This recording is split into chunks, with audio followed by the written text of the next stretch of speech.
To restore the soul and secure the future of America requires so much more than words. It requires the most elusive of all things in a democracy: unity.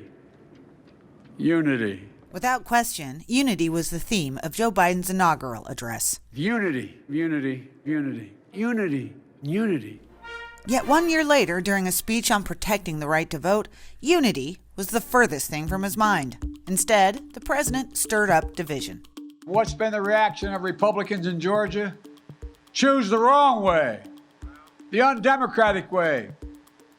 To them, too many people voting in a democracy is a problem.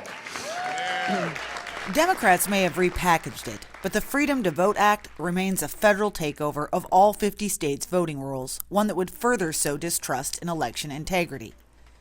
They're pushing it even though the last presidential election saw the highest turnout in U.S. electoral history. 12 months ago, this president said disagreement must not lead to disunion. Disagreement must not lead to disunion. But yesterday he invoked the bloody disunion of the Civil War, to demonize Americans who disagree with him. He compared, listen to this, a bipartisan majority of senators to literal traitors. The man who led and sided with all Southern bulls in the United States Senate to perpetuate segregation in this nation, even Strom Thurmond, came to support voting rights.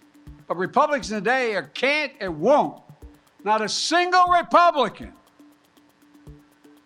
has displayed the courage to stand up to a defeated president to protect America's right to vote. Not one. We have 50-50 in the United States Senate. That means we have 51 presidents. So what's really going on? Why has Mr. Biden's rhetoric become so demagogic? He doesn't have much else. Having failed to shut down the pandemic or to pass his Build Back Better budget, and now presiding over ever-worsening levels of inflation, the president is desperate to get something across the finish line. The president's rant yesterday was incoherent, incorrect, and beneath his office. Jim Crow 2.0 is about two insidious things: voter suppression and election subversion.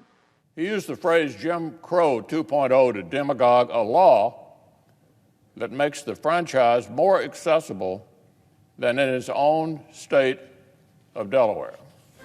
There's also his latest approval ratings. According to the latest Quinnipiac University poll, just 33% of adults approve of the job the president is doing, while more than half, 53%, disapprove. Biden's presidential victory came down to less than 50,000 votes nationwide. And all indications suggest Republicans will do well in this November's midterm elections. Make no mistake, this is an attempt to weaken election security under the guise of voting rights. Sadly, the United States Senate, designed to be the world's greatest deliberative body, has been rendered a shell of its former self. And if you can't win by the rules, you change them. Debate them, vote, let the majority prevail.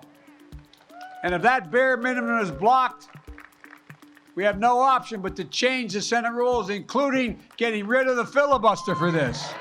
A president shouting that 52 senators and millions of Americans are racist unless he gets whatever he wants is proving exactly why the framers built the Senate, to check his power.